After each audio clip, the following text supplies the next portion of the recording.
திண்டுக்கல் நிலக்கோட்டையிலிருந்து திருச்செந்தூர் முருகனுக்கு போகுதாம் ஒரு பிரம்மாண்ட காணிக்கை. வாயை பிளக்க வைக்கும் விஷயம் இது. நிலக்கோட்டைனாலே பூ மார்க்கெட் பிரபலம்னு நமக்கு தெரியும். சிங்கப்பூர், மலேசியான்னு வெளிநாடுகளுக்கெல்லாம் இங்கிருந்து பூக்கள் போகுமாம்.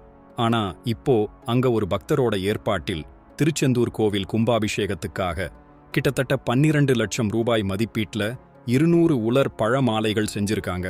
சும்மா இல்லைங்க, பிஸ்தா, முந்திரி, பாதாம்னு எல்லாமே இருக்கு. கடந்த 10 நாளா 150 பேர் சேர்ந்து 4 அடி முதல் 12 அடி உயரம் வரைக்கும் இந்த மாலைகளை தயார் செஞ்சிருக்கிறாங்கன்னு பூ வியாபாரி ஆறுமுகம் சொல்றாரு. இதுல ஜோரி, கருப்பு திராட்சைன்னு பல வகை உலர் பழங்கள் பயன்படுத்தி இருக்கிறாங்களாம். நிலக்கோட்டை மண்ணுல இருந்து இவ்வளவு பெரிய விஷயம் கிளம்பி இருக்கிறது நம்ம ஊருக்கு பெருமைதானே. பக்திக்கும் கலைக்கும் இப்படி ஒரு சங்கமம் ரொம்பவே ஆச்சரியமா இருக்கு. இந்த மாலைகள் திருச்செந்தூர் முருகனை அடைந்து கும்பாபிஷேகத்தை இன்னும் சிறப்பாக்கும்னு நம்புவோம். இப்படி ஒரு பிரம்மாண்ட முயற்சி பத்தி நீங்க என்ன நினைக்கிறீங்க? கமெண்ட்ல சொல்லுங்க.